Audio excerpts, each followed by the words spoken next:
This is the Leitmotif and Movement Podcast, a father and son's journey into the vast worlds of music. I am your host, Mike Ficklin. Joining me on this epic musical journey is my son, Michael Ficklin. This show is dedicated to the discussion of music and introducing Michael to music from the past and present. We mainly discuss the genres of rock, hard rock, and heavy metal. We also, from time to time, dive into film and video game scores, and we sprinkle in some surprises along the way. And this just so happens to be one of those surprises. As we're bringing you another bonus episode, we got a chance to get an advance listen to the brand new record from Bragging Rights titled A Personal Curse. This record actually drops on May 30th. You can purchase Bragging Rights music from their Bandcamp page, braggingrights2022.bandcamp.com. Bragging Rights are a sludge-infused progressive death metal project.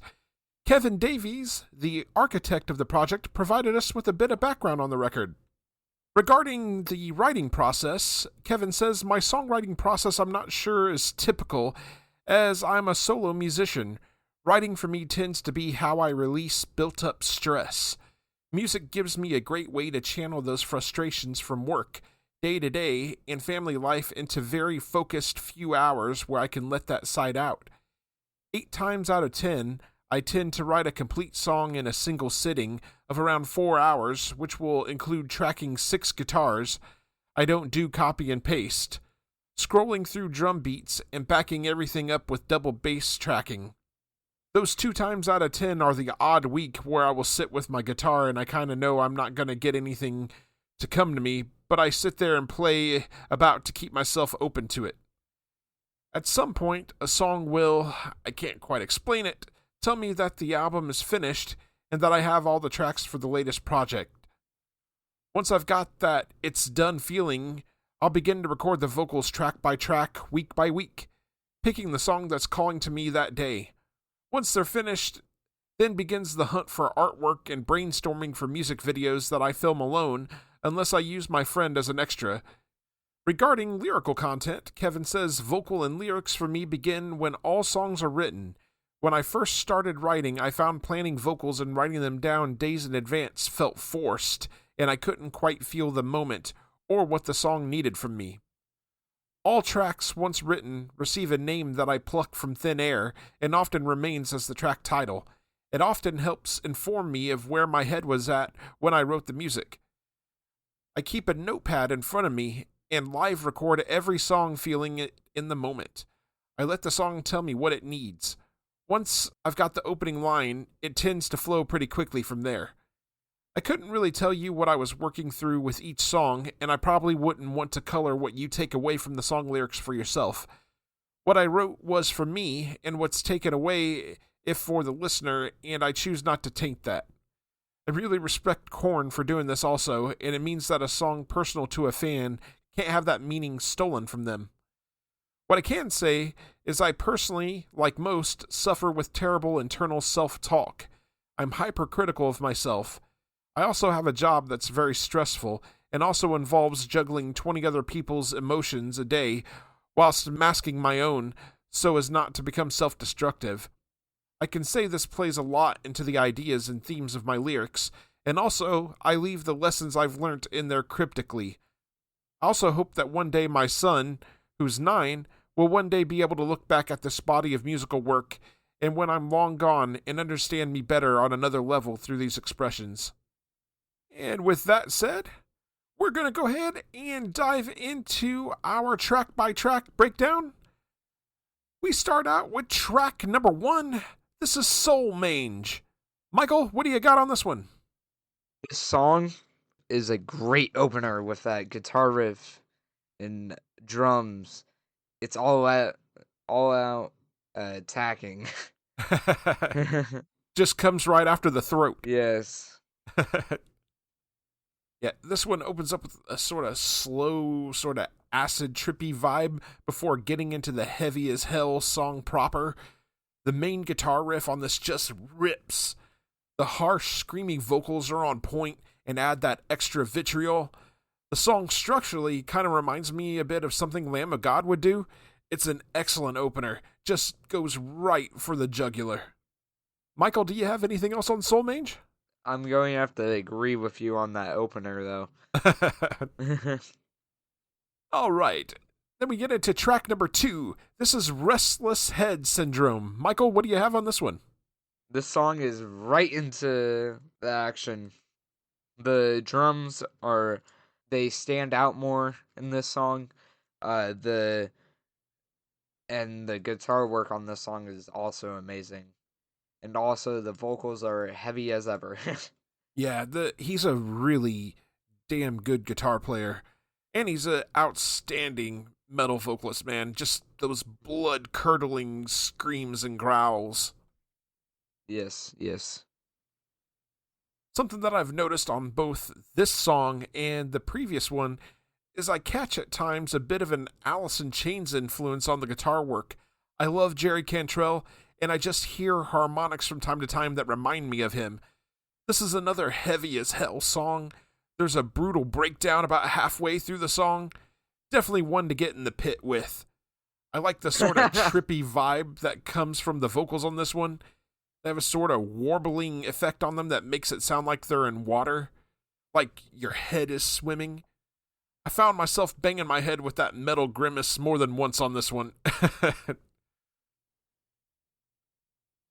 Michael, you got anything else on Restless Head Syndrome? Heavy song. Yes, it is. We move on to track number 3. This is Star Tag. Michael, what do you have on this one? I really like the guitar riff on this song. And I also like the instrumental work on this song. And the vocals are as attacking as ever. Yes. Yeah, the heavy continues on with this. Yes. This is another song that I get big Lamb of God vibes from.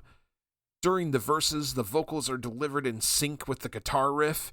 It gives them a very percussive feel.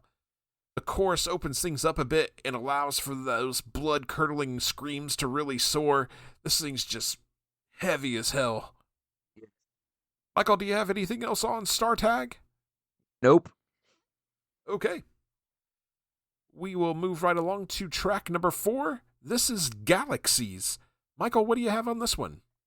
The drum opening on this song is amazing and different from the other songs because the other songs just have the guitar opening, and the instrumental work is kind of more laid back than the other songs, I realized. I really enjoy the main guitar riff on this one. There's Mhm. something just nasty and primordial about it. The chorus riff goes hard as hell, too. A standout moment on the track comes towards the end where it sounds like there's a flange effect on the guitar, or they're doing the trick with turning the volume up and down to give the riff this stilted sound. I love when guitarists do this. It gives the song a unique sound. Definitely gives this song something unique to place it, in a different spot sonically than the other songs on this record. Mm-hmm. Definitely. Michael, do you have anything else on Galaxies? Nope. Okay. We will move on to track number 5. This is A Burial for Giants. Michael, what do you have on this one? The opening on the song is just crazy. Yes. The vocals stay the same, but that's fine. But they work with the song very well. Yeah. Yeah, we got to debut this song on episode 20 of our show. It stood out as a favorite of mine the first time I listened to the record. I really like the main guitar riff on this one. It's memorable, and it immediately stuck in my mind. The drums are absolutely thunderous on this track.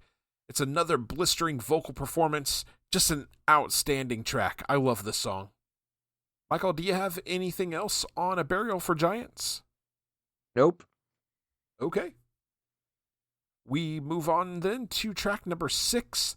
This is Ditch Digger. Michael, what do you have on this one? Just plain up heavy. The guitar riff is heavy as ever. Yes. This one opens up with this really dark, sinister guitar riff, very appropriate to what the subject matter of the song appears to be. The guitar work on this one is really damn good. The drums, again, are absolutely blistering. It's my second favorite song on the record behind A Burial for Giants. And for the record, I really like that dark, sinister sound. Some of the stuff from Lamb of God gets that dark, sinister sound, which is why I keep getting that vibe on this record. So I love that kind of thing. Yeah, just heavy as hell. And we'll move on from there to track number 7. This is The Hell That You're From. Michael, what do you got on this one?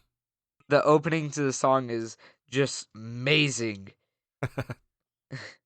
And I like the instrumental work. The guitar and the drum work are amazing, and still has those heavy vocals and attacking as ever. Yes. The opening to this song is very ominous. It's like a calm before the storm, right? Then we actually get into the song proper. Blistering drums, a crunchy and dark guitar riff. I could see this one being a favorite for those that get in the pit. Michael, we'll have to see if we can go catch Bragging Rights sometime. Maybe they'll play the song and we can get you out in the pit. All right. Gotta break you in, man. How about we throw you out in the pit? Oh, I've been there. Well, was it on purpose? Yes, it was on purpose. The more appropriate question is, how fast did I get myself out? For those that don't know, I'm a tad claustrophobic. So getting in the middle of those big crowds and getting crushed by fans is not my favorite way to watch a show. Michael, do you have anything else on The Hell That You're From? Nope. Okay. So we'll move on to track number 8. This is The Wild Things. Michael, what do you have on this one? I like the drum work and the guitar work on this song. I love the opening. I also still has those heavy vocals. It just works amazingly with this record. Yes, it does, man.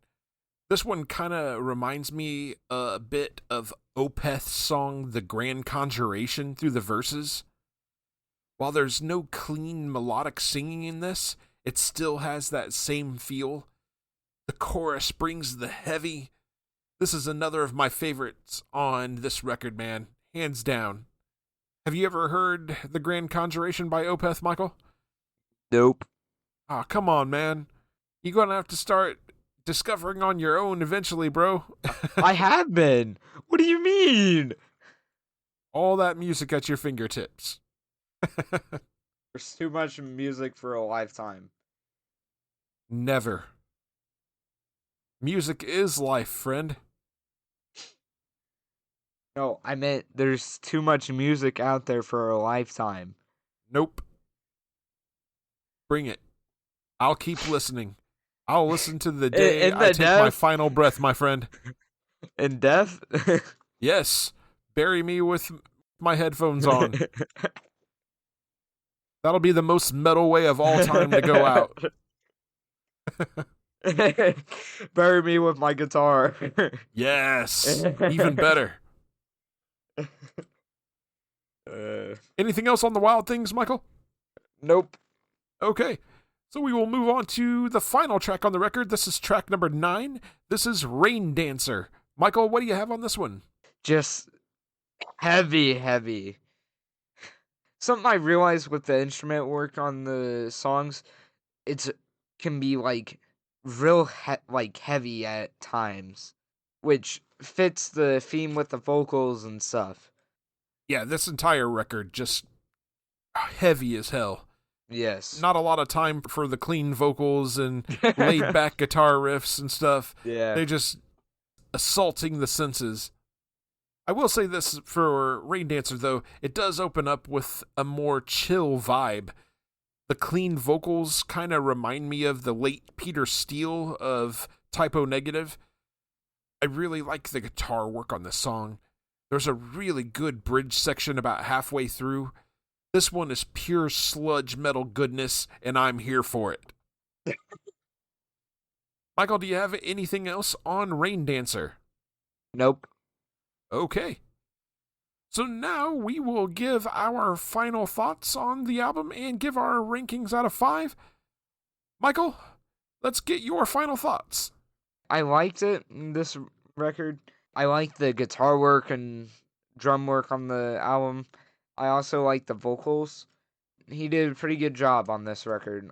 I'm going to have to give it a 4.5. 4.5 out of 5 for Michael. For me, this album just goes hard as hell all throughout. The guitar work is fantastic throughout. The death metal growls are ferocious and blood-curdling. The one small critique that I do have is that the drums sound a bit over-compressed at times. The cymbals seem a bit tinny. But this is a minor critique, and it really didn't take away from my enjoyment of the record. There are some very good songs on this one, such as A Burial for Giants, Ditch Digger, The Wild Things, and Rain Dancer. Overall, Braggin' Rights delivers a solid effort that is sure to make you bang your head and get in the pit. I give this one 4.5 out of 5 as well. And that takes us to our question for the audience. What is your favorite track on A Personal Curse, and why? Michael, anything else you'd like to say before we close up? Thank you, Kevin, for letting us listen to your new album early. I would like to thank Kevin for giving us a advance listen to the new record. It was awesome to get to sit with it as long as we did and get to listen to it several times and kind of let it sink in. I love the fact that he was able to give us some background information on the creation of the record. I love getting in the heads of the musicians and getting to understand their process. That's awesome. Maybe at some point we're going to have to start doing interviews, man. I think that would be a blast. All right. And with that said, we want to hear from you. We will read your emails and messages on the show. We have only one request. Keep them clean. There are several ways to contact us. You can email us at lightmovepod@gmail.com. You can also reach us on several social media platforms such as Facebook, Blue Sky, Instagram, and Threads. Details on how to connect with us are in the show notes. We are a part of the SPDM Crew Podcast Network. Check out all of the podcasts on the network by visiting spdmcrew.com. If you like the show, subscribe to us on your favorite podcasting platform and share with your friends and family. We are available on Spotify, Apple Podcasts, iHeartRadio, and a variety of other platforms. We are also on YouTube. Can't find us on your chosen platform? Shoot us a message and let us know. Leave us a 5-star review on Apple Podcasts. This helps us to be found on the algorithm. Make them good, and we'll read them on the air. Are you in a band and you'd like for us to check you out and possibly drop a recommendation on the show? Shoot us a message. We'd love to check you out and give you a shout. We'd like to thank you very much for listening to the Leitmotif and Movement Podcast. Take care and enjoy music.